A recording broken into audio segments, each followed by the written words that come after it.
Jyotirao Reddy institute योजना विश्लेषण के मार्च के अंक में हम जो कि डिजिटल युग में कला और संस्कृति पर आधारित है उसके पहले पार्ट में हम आपका स्वागत करते हैं। और इस पार्ट में इसलिए क्योंकि आपको पता होगा मैं जब से ये कला योजना का अंक मंथली चलता है उसमें जो 8-10 टॉपिक रहते हैं, अब एक पार्ट में पढ़ाना लंबा वीडियो हो जाता है और वो कई टुकड़ों में होता है विषय से जुड़ा हुआ भी, तो ऐसे में उसके सुविधा को पार्ट में करना बेहतर होता है। इस पार्ट में 3 मुद्दे हैं या 3 लेख हैं जिसपे हम करेंगे। पहला है संपादकीय या एडिटोरियल, जिसमें उस योजना के बारे में जो एडिटर टीम होता है उसका संपूर्ण जो है उसके बारे में समझ आ जाती है संक्षिप्त रूप से। ठीक है, तो जो संपादकीय है वह है डिजिटल युग में कला के बारे में कि डिजिटल युग में जो है पहले कला, भारत में कला और संस्कृति क्या है, डिजिटल युग ने कला को कैसे प्रभावित किया है सकारात्मक रूप से, और क्या क्या फिर चुनौतियां हैं इन परिदृश्यों में, पूरे जो है इस संपादकीय के जरिए आप योजना को समझ सकते हैं। दूसरा जो आर्टिकल है, जो देखा जाए तो हमारा फर्स्ट आर्टिकल है, वह है डिजिटल युग में पारंपरिक कला का स्वरूप, यानी जो पारंपरिक कला है वह डिजिटल युग ने उसको कैसे प्रभावित किया है, कैसे सकारात्मक रूप से, यानी क्या उसमें योगदान किया है, क्या चुनौतियां उत्पन्न की है, क्या वो और आगे उसका भविष्य हो सकता है, इसको हम समझने की कोशिश करेंगे। जो तीसरा हमारा लेख है उसमें वो है कि भारत में जो है लोकप्रिय जो संगीत है, यानी मतलब म्यूजिक, उसमें जो लोकप्रिय म्यूजिक संगीत है उसके बारे में हम समझने की कोशिश करेंगे कि लोकप्रिय म्यूजिक क्या होता है या लोकप्रिय संगीत क्या होता है, कौन कौन से रूप हैं, कैसे उनका विकास हुआ है, क्या उनका उपयोग होता है। ठीक है, चलिए पहले देखते हैं संपादकीय या डिजिटल युग में कला। संपादकीय किसी भी योजना के लिए बहुत ही महत्वपूर्ण होता है। जैसे कि किसी भी बुक के लिए प्रीफेस महत्व होता है, जैसे कि हमारे संविधान के लिए उद्देशिका महत्वपूर्ण होता है। उद्देशिका क्या है कि हमारे संविधान में क्या क्या कहे गए हैं, क्या क्या मूल्य हैं, क्या क्या शक्ति के स्रोत हैं और उसको कब लागू किया गया। यानी ब्रीफली अगर कोई समय न मिले तो हम अपनी उद्देशिका को पढ़ लें संविधान के, तो मोटे तौर पे हम अपने संविधान के आत्मा को समझ सकते हैं या उनके मूल्यों को समझ सकते हैं। उसी तरह से जो एडिटोरियल होता है, जो संपादकीय होता है योजना का, वह उस योजना के बारे में संक्षिप्त में बता देता है। मैं इसे संपादकीय को क्यों पढ़ाता हूं, क्योंकि मैं पहले भी पढ़ता रहा, जब मैं पढ़ता था तब भी इसे मैं विशेष रूप से पढ़ता रहूं। और इसे क्यों पढ़ाता हूं, क्योंकि आपके पास अगर एग्जाम के समय, मेंस के समय टाइम नहीं है तो केवल आप संपादकीय वाला पहलू ही पढ़ के चले जाएंगे तो आपको पूरे उस योजना पर क्या क्या रहा है मोटे तौर पे अगर आपने 1-2 बार पढ़ा है तो याद आ जाता है। कई मेरे मित्र यार तो ऐसे रहते थे कि वो किसी घर जाते थे, उसके योजना का संपादकीय वाला पृष्ठ ही फाड़ लेते थे। ठीक है, वो आप मत करना, क्योंकि ये पीडीएफ के फॉर्म में हम आपको संक्षिप्त में बेहतर तरीके से करके जो है वीडियो के साथ जो है डिस्क्रिप्शन में है ही है, तो आप यहाँ से पढ़ लेना, किसी के पढ़ने की जरूरत नहीं है। चलिए हम संपादकीय में देखते हैं कि भारत में कला और संस्कृति। देखिए कला जो है, आर्ट को एक हमारे जो हमारी इंद्री है उसकी अभिव्यक्ति, हमारे जो भाव हैं, हमारे आत्मा यानी जो आंतरिक भाव हैं, और उसको जब हम इंद्रियों के माध्यम से बाह्य रूपों में अभिव्यक्त करते हैं तो वो कला के रूप में होता है। कला हमेशा से अगर परंपरागत रूप से देखा जाए तो हमेशा से अपने को जानने और अपने को व्यक्त करने का माध्यम रहा है। और भारत में जहाँ तक कला और संस्कृति की बात है तो भारत में कला, उसमें दृश्य कला, हस्तकला, शिल्प कला, बहुत सारा जो है पहले से चला आ रहा है। क्योंकि भारत के लोग जो है, देखिए कला और संस्कृति का विकास अमूमन वहाँ पे होता है जहाँ पे लोगों के पास जो है अपने को जानने के लिए समय हो। यानी वो समाज जो एक आर्थिक दृष्टि से एक विकसित समाज हो जाता है ना, वहां पे कला संस्कृति का ज्यादा डेवलप होता है, खासतौर से कला का, क्योंकि वो समाज शांतिपूर्ण तरीके से अपने अंदर झांक सकता है, समझ सकता है। और हालांकि आज ये मनोरंजन के रूप में है, लेकिन कला वास्तव में जो है अपने आप को जानने और अपने को व्यक्त करने का साधन रहता है। और यह देखिए, यह हमारे मन को अपने बाहर और अंदर जाकर सोचने का मौका देती है। यह मानवीय अभिव्यक्ति का एक शक्तिशाली माध्यम है जो अवरोधों को तोड़ अनूठी पहचान कायम करती है। ठीक है, और भारत अनादिकाल से कला का केंद्र रहा है, चाहे दृश्य कला हो या प्रदर्शन कला या वास्तुकला हो या कसीदाकारी, ये सारी चीजें भारत के लिए जो है हमेशा रहा है। ठीक है, अब जब भारत हमेशा से कला के रहा है तो अब हमें देखना है कि जैसे हमारा टॉपिक ही है कि डिजिटल युग में जो है कला एवं संस्कृति, art and culture in digital age. Digital age में आर्ट एंड कल्चर, जैसे अगर आप लोग आर्ट और कल्चर पढ़ोगे ना तो आपने देखा होगा कि कला और संस्कृति, खासतौर से कला के विभिन्न रूप जो उपलब्ध उस समय तकनीकी है या जो उपकरण है, तकनीकी उपकरण, उनको वो आत्मसात करती रही है और उसके कारण जो है कला में, संस्कृति में परिवर्तन आया है। ठीक है, आप उसको ऐसे सिर्फ डिजिटल की बात नहीं कर रहे हैं, आप उसको किसी भी रूप में देख सकते हैं, उसमें परिवर्तन आया है। जैसे पहले नाट्य मंच होते थे, फिर जब स्टील कैमरा आया या जो रिकॉर्डिंग कैमरे आ गए तो फिल्मों का जो है अस्तित्व आया। तो ऐसे बहुत सारी चीजें जो है आप अपने कला संस्कृति में पढ़ेंगे, यहाँ भी हम पढ़ेंगे कि परिवर्तन जो है आता है तकनीकी और प्रौद्योगिकी के साथ। कला और संस्कृति में भी उपकरणों के रूप में परिवर्तन आता है, लोगों तक पहुंचने में भी परिवर्तन आता है, ये सारी चीजें आती हैं।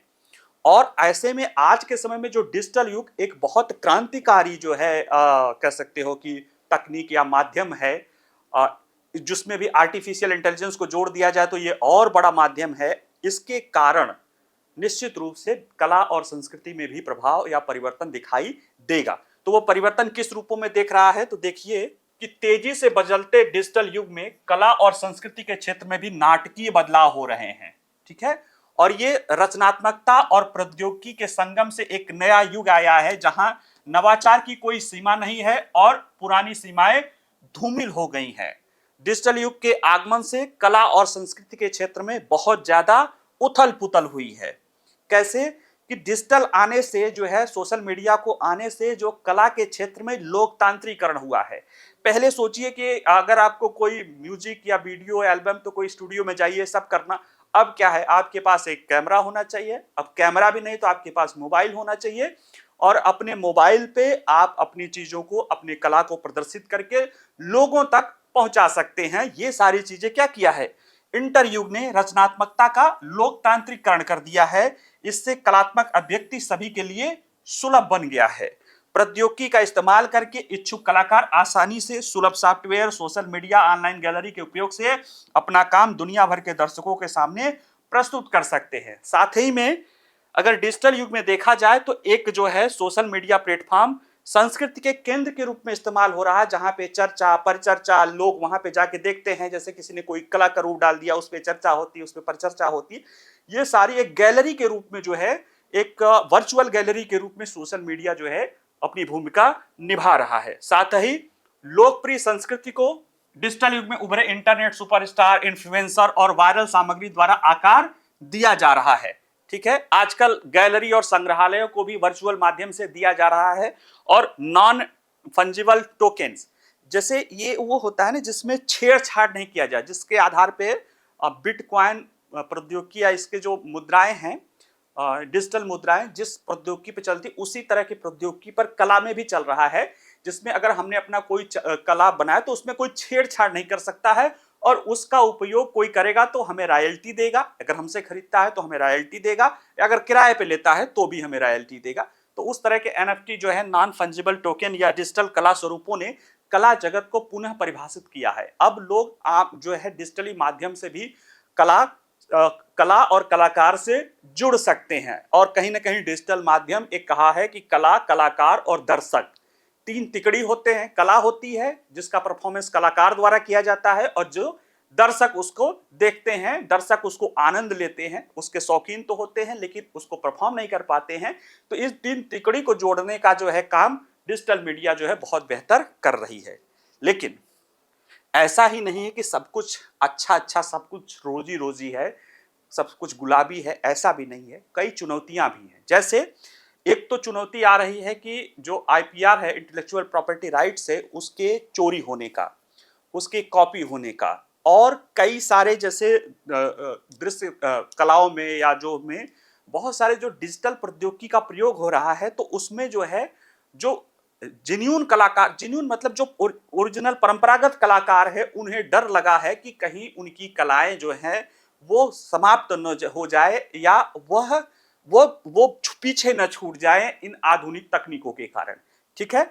तो ये भी एक समस्या है जो सामने आ रहा है, लेकिन जो रास्ता है वो ये है कि जो डिजिटल माध्यम है, जो डिजिटल प्रौद्योगिकी है, ये एक प्रौद्योगिकी है।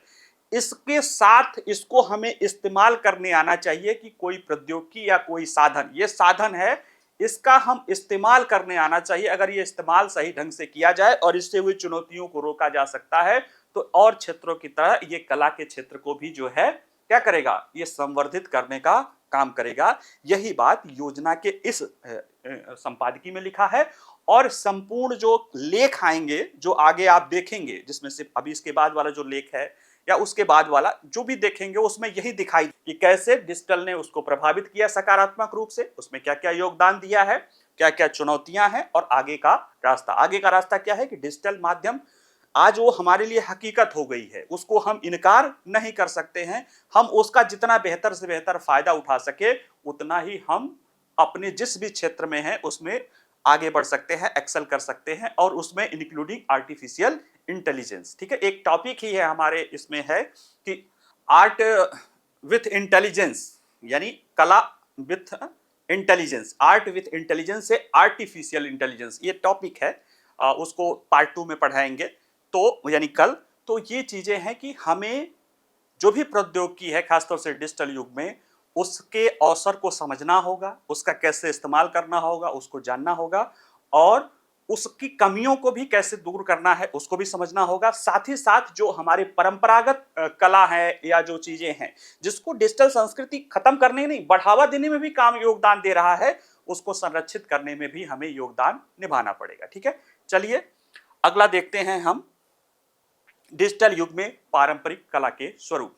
जैसे हम अगर देखें तो कला या संस्कृति अगर परिचय के रूप में देखें, तो अभी जैसे हमने अभी पढ़ाया ही है संपादकीय में कि कला जो है ना हमारे अभिव्यक्ति का माध्यम होती है, और वो हमारे इंद्रिय भाव से होती है, और इंद्रियों के द्वारा दृश्य रूप में हमारे समझ आती है। ये हमारे खुद को जानने और अपने को बाहर उकेरने के लिए भी होती है। खास तौर से यह ज्यादा से ज्यादा लोगों तक पहुंचाना भी एक उद्देश्य होता है। तो ऐसे में अगर हम कला है उसमें जो डिजिटल युग है, उसमें जो हमारा परंपरागत स्वरूप है, उसने काफी उथल पुथल डाला है। डिजिटल प्रौद्योगिकी ने हर क्षेत्र में डाला है, तो कला भी में नहीं ऐसा हो कि कला क्षेत्र इसमें बच जाए, ये भी नहीं है। उसमें कुछ सकारात्मक हुआ है, जैसे कि कई सारे ऐसे उपकरण हैं जिन्होंने कला के सृजन के लिए इसका उपयोग किया है, कला के सृजन में इसका योगदान, इसकी भूमिका को बढ़ाया है, और एक अलग प्रकार की कलाओं को जो है आर्ट और कल्चर को, आर्ट और म्यूजिक और इस तरह की चीजों को जन्म दिया है। वही कुछ वर्ग ऐसा है जो उसको सशंकित है कि उसके तहत जो परंपरागत कलाएं हैं, या जो जिसमें कह सकते हैं कला माने क्या है, अपने अनुभव अनुभूति को दृश्य रूप में इंद्रियों के द्वारा या व्यक्त करना, उसमें मानवीय स्पर्श होना ही चाहिए। वो कहीं ना कहीं इसके कारण जो है छूट रहा है, और वो टूट रहा है, और उनको लग रहा है कि ये कहीं ना कहीं उनके जो कला है उसके रूप को बिगाड़ रहा है। ठीक है, लेकिन ऐसी बात नहीं है। देखेंगे क्यों ऐसी बात नहीं है, क्योंकि ये जो मीडियम है, ये जो डिजिटल मीडियम है, हर प्रौद्योगिकी की तरह यह भी एक साधन है, और ये साधन है हमारे क्षमता को बढ़ावा देने, हमारी क्षमता को कब्जा करना इसका उद्देश्य नहीं है। ये भी ध्यान रखना है कि मानवीय क्षमता का कोई, मानवीय मूल्य, मानवीय क्षमता का कोई तोड़ नहीं हो सकता है। ये कुछ कमोवेश परिवर्तन करेगा, लेकिन अगर मानव ने अपने को ठान लिया है कि हमें इससे पार पाना है, तो वो उसे पार पा जाता है, और जो हमारी परंपरागत कलाएं हैं वो बनी रहेंगी।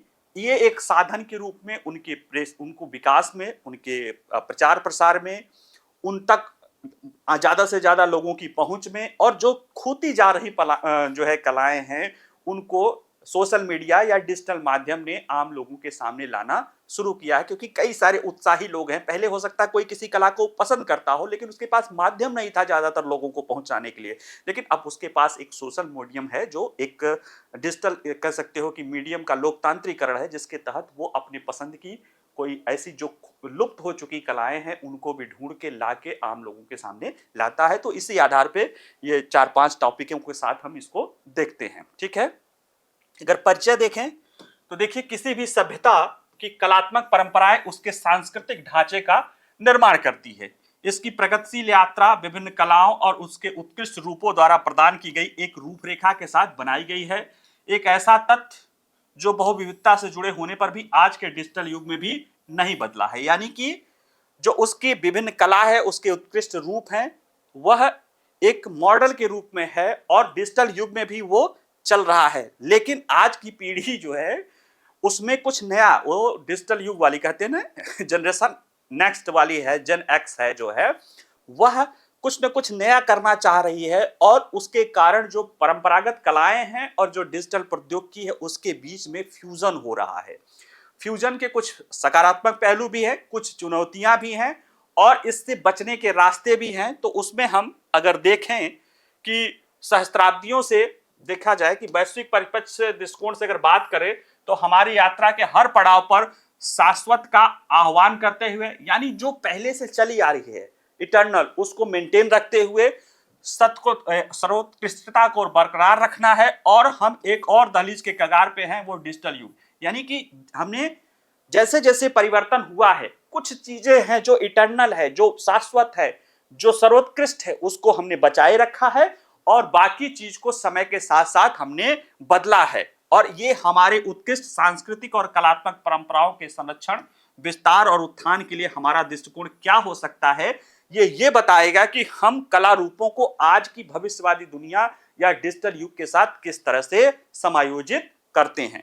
तो पहले देखते हैं कि इसके जो है कला के सृजन में डिजिटल माध्यमों का प्रयोग, यानी वो वर्ग या वो विचारधारा जो कला के निर्माण में, कला के सृजन में जो है डिजिटल माध्यमों का प्रयोग कर रही है। जैसे एक उदाहरण देते हैं इस डिजिटल प्रौद्योगिकी का, जैसे भारत में संगीत को ही ले लिया जाए, अभी उसको पढ़ाएंगे, लेकिन जैसे संगीत था पहले उसको वाद्य यंत्र और इस तरह से चीजों से आता था, लेकिन जब डिजिटल प्रौद्योगिकी आया और रिकॉर्डिंग में डिजिटल प्रौद्योगिकी के साथ मल्टीपल रिकॉर्डिंग हो सकता है, तो पहले आर डी बर्मन और बाद में ए आर रहमान की म्यूजिक ने उस डिजिटल रिकॉर्डिंग के साथ साथ इलेक्ट्रॉनिक्स म्यूजिक को भी क्या किया, संगीत के साथ जोड़कर एक नया संगीत के रूप में दिया, जिसको बहुत सारे लोगों ने सराहा है। उसमें परंपरागत चीजें भी रही है और नवीन भी रही है।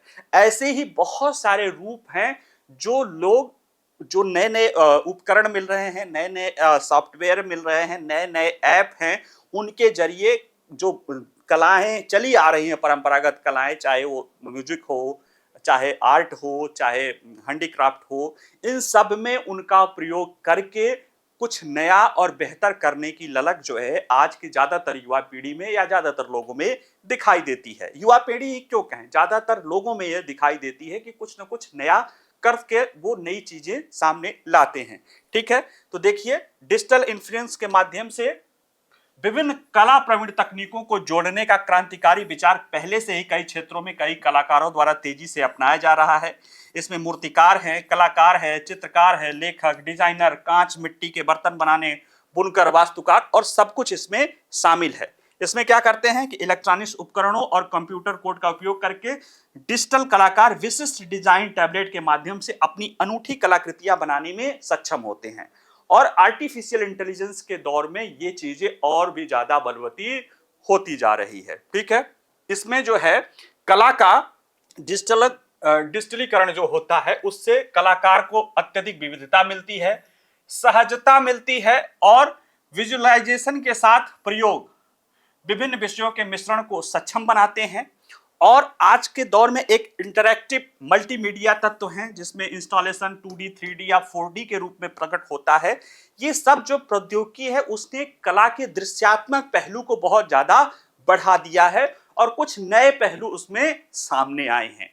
लेकिन कहावत है कि चाहे कितना भी कंप्यूटर बढ़िया चीज कर ले, चाहे कितना भी होटल में बेहतर खाना मिल जाए, लेकिन जो माँ के हाथ का खाना होता है ना, माँ के हाथ का भोजन, या जो खुद के द्वारा जो शौकीन लोग हैं जिनको कुकिंग हॉबी है, या कुछ ऐसे लोग हैं जो उस परंपरागत पहलू को बनाए हुए हैं, उसकी बात, यानी जो कला है, कला क्या है, कला है अपनी इंद्रियों को, अपनी अंतरात्मा को अपने इंद्रियों के द्वारा व्यक्त करना।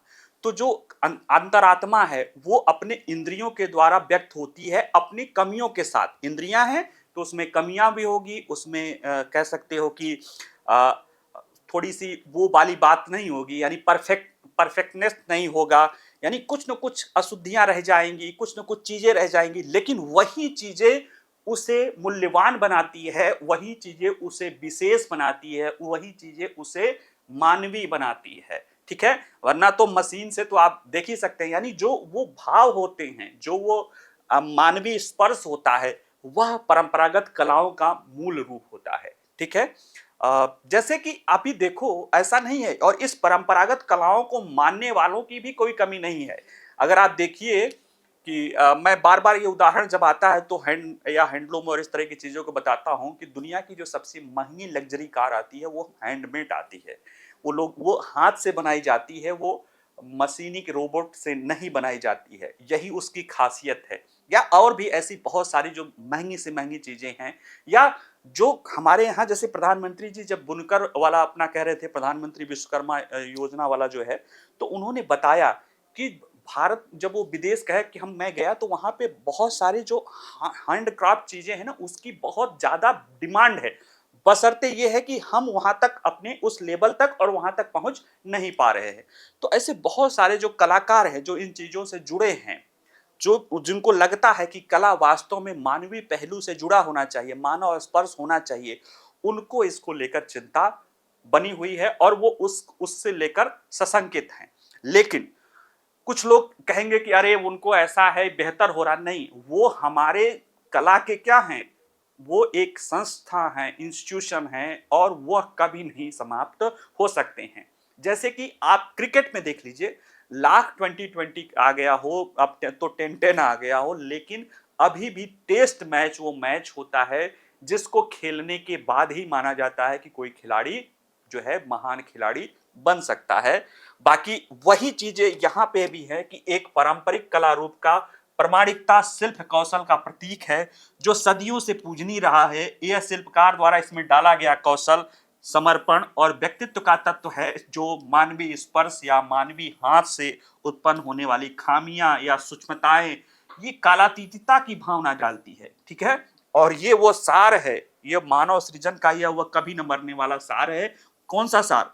जो मनुष्य के द्वारा व्यक्तित्व डाला जाता है कला में, जो मनुष्य के द्वारा जो हाथ से या स्पर्श डाला जाता है, जिसमें कुछ न कुछ अशुद्धियां रहती है। आप कह सकते हो डिजिटल प्लेटफॉर्म बिल्कुल परफेक्ट काम कर सकता है, लेकिन वो मनुष्य जैसा काम नहीं कर सकता है, क्योंकि मनुष्य के काम में ही कुछ न कुछ वो अपनापन होता है, वो जो उस व्यक्ति का कुछ खास होता है, वह चीजें जो है किसमें, जो जो व्यक्तिगत कला होती है उसके द्वारा ही आता है। और ऐसे लोग जो है इस इलेक्ट्रॉनिक्स माध्यमों के द्वारा निर्मित कलाओं को लेकर आशंकित हैं, आलोचना भी करते हैं, और उनकी आलोचना कह सकते हो कि जायज भी है कि कला के निर्माण में जो है बहुत ज्यादा जो संगीत मतलब कला के निर्माण में बहुत ज्यादा डिजिटल चीजों का प्रयोग, यानी डिजिटल माध्यमों से जो कला का जो आप ज्यादा देखते हो, तो वो जो कला का मेन भाव है ना, उसे वो मार देता है। ठीक है, और ऐसे लोग सारी डिजिटल पहचान, सारी तकनीक के बावजूद आज भी अपनी पहचान बनाए हुए हैं। अब प्रश्न है कि फिर हम डिजिटल प्रौद्योगिकी को कला के क्षेत्र में न प्रयोग करें? नहीं, करना है, छोड़ना नहीं है। मैंने फिर कहा कि करना है, लेकिन हमें उसको एक माध्यम है। माध्यम क्या है कि जो डिजिटल प्रौद्योगिकी है या जो सोशल मीडिया है जिसने लोकतांत्रिकरण किया है, वह जो कला के जो है भौतिक प्रदर्शन है, उस जो कि एक कला का बहुत महत्वपूर्ण रूप है, उसका एक बहुत बेहतरीन माध्यम होता है। और इसे बड़े पैमाने पर, बड़े सटीकता से, बड़े कौशल के साथ उसके प्रदर्शन को बढ़ावा दिया जा सकता है, जिसमें उसका इस्तेमाल किया जा सकता है। साथ ही में जो प्रदर्शन की महारत को कलाकार दर्शक तिकड़ी को करीब लाने में भी ये उपयोगी है। एक तो उसके प्रदर्शनात्मक रूप में, दूसरे इसके तहत ये बताया ना कि जैसे कि सोशल मीडिया एक प्लेटफॉर्म, एक गोष्ठी का करता है, जहां पे जो कलाकार है, जो जिसको एक तरह से कोई भी कलाकार है जिसके अंदर गुण है, वो अपनी बात को रखता है और वहां पे दर्शक भी उसे आसानी तक पहुंच सकते हैं। और कई ऐसे उदाहरण देखे गए हैं कि परंपरागत कलाओं के बहुत सारे जो कह सकते हो शौकीन लोग हैं, वो डिजिटल माध्यम से या सोशल मीडिया के माध्यम से उन ऐसी अनेक कलाओं को उन लोगों ने सामने लाने की कोशिश की है जो क्या कर चुकी होती कि वो डरबल हो गई, वो मर चुकी थी, ये मान गई थी कि वो कई सारी कलाएं समाप्त हो गई है। आज डिजिटल प्रयोग के कारण, डिजिटल माध्यम के कारण जो कहीं पे किसी छोटे दूरस्थ रिमोट एरिया में बची है उनको वहां से ढूंढ ढूंढ के लोग लाते हैं, प्रचार प्रसार करते हैं और उसके चाहने वाले लोगों तक पहुंचाते हैं। तो कहीं ना कहीं डिजिटल माध्यम ये कला, कलाकार और दर्शक के जो तिकड़ी है उसको जोड़ने में महत्वपूर्ण भूमिका अदा करता है। तब आगे का रास्ता क्या होगा? देखिए, लंबे समय से खोए हुए कई कलाकार सोशल मीडिया नेटवर्क के माध्यम से भी खोज करने वाले प्रतिबद्ध अनुयायियों के उत्साही प्रयासों से गुमनामी से फिर से उभरे हैं। बहुत सारी सोई हुई कला तकनीक को उत्साही लोगों द्वारा पुनर्जीवित किया गया है जो इसे हमेशा के लिए खो जाने के लिए तैयार नहीं है। तो ये सारी चीजें जो है कहीं ना कहीं सोशल मीडिया ने, डिजिटल मीडिया ने, सोशल मीडिया ने किया है। तब आगे का रास्ता क्या होगा? देखिए, इतना तो समझ में आ ही गया है कि डिजिटल मीडिया हकीकत है, डिजिटल युग एक हकीकत है और आर्टिफिशियल भी आने जाना है। बेहतर यह है कि हम उसके लिए तैयार रहें। ठीक है, नारायण मूर्ति ने एक बात कही थी कि आर्टिफिशियल इंटेलिजेंस भारत में सॉफ्टवेयर लोगों की, इंजीनियरों की नौकरी खाएगा। तो उन्होंने कहा था बिल्कुल नौकरी नहीं खाएगा, अगर हम इसको अपने ऊपर काबू करने दे तो नहीं, हमें इसका मास्टर बन जाना है। तो जो कलाकार हैं, जो परंपरागत कलाओं से हैं, उनको इन डिजिटल प्रौद्योगिकी के प्रयोग करने की, कैसे उनके अपने जो मूल चीजें हैं उसको बनाए रखते हुए, जो शाश्वत चीजें हैं उनको बनाए रखते हुए, कैसे इसके माध्यम से उसके प्रदर्शन को बढ़ाया जा सके, लोगों से जुड़ाव को बढ़ाया जा सके, ये काम डिजिटल मीडिया कर सकता है। अर्थात डिजिटलीकरण का प्रभाव का उपयोग संवर्धन के लिए किया जाना चाहिए, न कि सृजन के लिए। यानी कलाओं के सृजन के लिए आप इसका प्रयोग न करें। हाँ, जो परंपरागत कलाएं हैं उनके बढ़ावा देने के लिए, उनके विकास को लेकर, उनके संवर्धन के लिए इसका प्रयोग किया जाना चाहिए। ये इस पूरे लेख का मूल है। और कभी भी आपको डिजिटल और इस तरह की चीजें, अगर आप कला और इस तरह की चीजों में, तो ये देखिएगा, ये संवर्धन की भूमिका है। कोई भी प्रौद्योगिकी मानव जीवन को बेहतर बनाने के लिए है, मानव जीवन के निर्माण या उसमें हस्तक्षेप करने के लिए नहीं है। क्योंकि वो साधन है ना, साधन को कभी साध्य नहीं बनाया जा सकता है। जो हमारा सेवक है, प्रौद्योगिकी क्या है? हमारा सेवक है। वो हमारा मालिक कभी नहीं बन सकता है, उसे हमारा बेहतर सेवक बनाने की जरूरत है। तो यही एक भाव इससे, लेख से आता है। एक अगला छोटा सा एक है कि भारत में लोकप्रिय संगीत, इसको लेख को देखोगे तो कैसे समय के साथ जो हमारा कला है, कला का एक रूप संगीत, उसने समय के साथ कैसे जो है आम जनमानस से जुड़ाव रखा। जैसे कला, अगर संगीत देखा जाए तो कला का ही एक रूप है जिसमें जो मूल में होता है, जैसे ध्रुपद है, ख्याल है, ये मनोरंजन या आनंद के लिए नहीं होता। ये एक तरह से कह सकते हो अपने आत्मा को खोजने से, और ये आध्यात्मिक पहलू लिए होता है। ठीक है, और यह एक बहुत ही कह सकते हो कि श्रम साध्य और बहुत ही एक क्लासिकल टाइप की चीजें होती हैं। लेकिन जैसे जैसे समय बदला, जैसे जैसे परिस्थितियां बदली, उस तरह से इसी शास्त्रीय संगीत का भी कई सारा जो है लोकप्रिय संगीत में विकास हुआ, जिसमें नाट्य संगीत, फिल्म संगीत, बैंड संगीत और कई सारे क्षेत्रीय संगीत के रूप में, जिसे सुगम संगीत के रूप में कहते हैं, विकास हुआ है। तो वो जो संगीत का विकास हुआ है वो कैसे प्रौद्योगिकी या कैसे परिस्थितियां आई उसके रूप में वो विकास होता चला गया है। और जो ये मूल है संगीत, वो उसके साथ साथ ये आम जनमानस को कैसे प्रसार हो उसके लिए ये इसका पूरा विकास हुआ है। जैसे परिचय के रूप में देखें तो लोकप्रिय संगीत एक ऐसी शैली है जो हाल ही में परंपरागत संगीत से उभरी है। यह एक प्रकार का संगीत है जो जनमानस की इंद्रियों को आनंदित करता है। इसका उद्देश्य क्या है? आम जनमानस के इंद्रियों को आनंदित करना। जो कि कला पहले क्या था, लोग अपने इंद्रियों द्वारा उसको व्यक्त करते थे। उद्देश्य क्या था? खुद के भावनाओं को व्यक्त करना। यह पूरी तरह से नियमों से रहित नहीं है, यानी ये ऐसा नहीं है कि कुछ भी हो, इसमें कुछ नियम है। लेकिन लोकप्रिय संगीत में यह नियम शास्त्रीय संगीत की तुलना में कम कठोर हैं। ठीक है, इसके अस्तित्व का प्रमुख कारण वर्तमान संगीत में नवीनता की आवश्यकता है। अब नवीनता की आवश्यकता क्यों है? क्योंकि लोग, जो नवीनता की आवश्यकता नयापन की थी कि संगीत ऐसा होना चाहिए जो आम जनमानस को पसंद आए। ये समय की मांग थी, क्यों थी वो अभी देखेंगे, ठीक है। और ये से जो है लोकप्रिय संगीत के विविधतापूर्ण होता गया। इसमें नाट्य संगीत का विकास हुआ, फिल्म संगीत का हुआ, बैंड संगीत का हुआ, भाव संगीत, अभंग, भजन, ये सारे जो है कई सारे संगीत के जो है लोकप्रिय संगीत के रूप का विकास भारत में हुआ, ठीक है। तो उसमें जो पहला हम देखेंगे नाट्य संगीत। देखिए, जब भारत में नाट्य संगीत आया क्यों? पहले क्या होता था कि जो शास्त्रीय संगीत होते थे, उसमें जो शास्त्रीय संगीत के जो कलाकार होते थे, वो शास्त्रीय संगीत अपने जो है कह सकते हो कि एक जो उसका उद्देश्य है, उसका क्लासिकल वो चीजें होता था, और उसको जो प्रशय दिया जाता था वो राजा रजवाड़ों द्वारा दिया जाता था। और क्लासिकल सिंगर जो है राजा रजवाड़ों के यहाँ रहते थे, वो अपना अभ्यास करते थे, रियाज करते थे, और राजा रजवाड़ों द्वारा उनका देखभाल किया जाता था। लेकिन जैसे जब राजशाही गई, राजशाही समाप्त हो गई, तो बहुत सारी दृश्य कलाओं के तहत हमारा जो शास्त्रीय संगीत है उसमें भी पतन देखा गया। अब वो शास्त्रीय जो संगीतकार थे, उनको जीवन जीविका का भी निर्वहन तो करना था। पहले राजा रजवाड़े उनके जीविका को दे देते थे, वो अपने कला को ध्यान देते थे। अब उनके पास बचा उनके कला, अब उस कला को ही वो माध्यम बना के वो अपनी जीविका, वो अपने अपने कला को भी संवर्धित करना था, खुद को भी जो है जीविका, अपने खुद का भी जीविकोपार्जन करना था। इसके लिए जरूरी था कि जो वो शास्त्रीय संगीत था वो इस रूप में सामने आए कि आम लोगों को आनंदित करे, मनोरंजन करे, ताकि आम लोगों द्वारा भी उसका संरक्षण किया जा सके। इसको लेकर ये सारी चीजें आई, और फिर इसकी पहले शुरुआत हुई रंगमंच में, जो नाट्य होते थे उनमें इसके साथ साथ जोड़ा गया। और उस नाट्य के साथ साथ ही रंगमंच पे यानी के साथ ही जो है ये जो है नाट्य संगीत गाया जाने लगा, और खासतौर से मराठी क्षेत्र में ये ज्यादा हुआ। फिर धीरे धीरे इसका प्रसार होता गया, और समय के साथ साथ ये इतना लोकप्रिय हो गया कि गानों की लोकप्रियता इतनी बढ़ गई कि दर्शक नाटकों के दौरान बार बार गाने की फरमाइश करने लगे, और परिणाम स्वरूप संगीत नाटक के नाट्य पहलू के तुलना में ही ज्यादा महत्वपूर्ण हो गया। और इस तरह से नाट्य संगीत का जो है विकास हुआ। क्यों हुआ? क्योंकि जो शास्त्रीय संगीत को जो संरक्षण देने वाले रजवाड़े थे, राजशाही थी, वो समाप्त हो गई थी, और उनके कलाकारों को अपनी कला को भी संरक्षित करना था, और स्वतः की जीविका आजीविका को भी संरक्षित करना था। इसलिए इसका जो है नाट्य संगीत का विकास हुआ।